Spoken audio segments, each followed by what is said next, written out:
Hindi naman lakaran niya yan eh. Depende pa kung makukuha mo lahat. So, siyempre, bubaba ng konti. Iba na lahatan eh. Pag pagputapatak eh, mataas.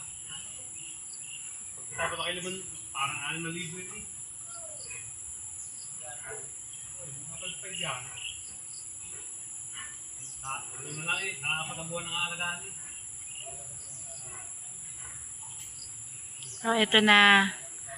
Nagkukunin na yung inahin namin na baboy. So, pag nakuha na yan, yung mga maliliit na lang, yung mga biik na lang ang sunod na ibebenta namin. Tapos wala na. Wala na kaming, hindi na kami babalik dito.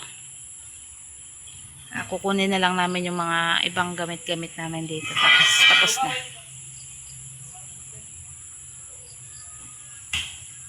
Hindi yung pinagawa eh.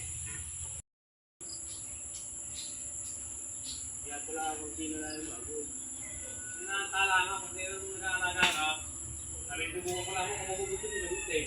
Tapos sanay yung Ayan na po. Nakuha na. Sa halagang 12,000.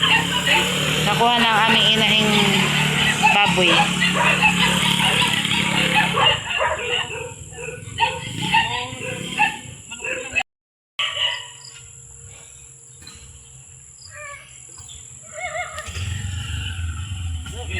Ayan.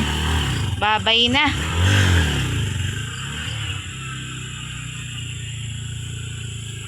Paalam na sa aming inahing baboy. Ay, nako. Kakalungkot talaga. Ito na lang. Ay, kalabaw. Ito na lang yung aming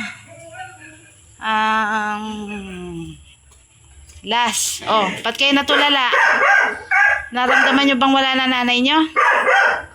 Ayan, ito na lang yung huli naming ibebenta. Tas wala na. Wala na kami babalikan dito. Sana may bumili na.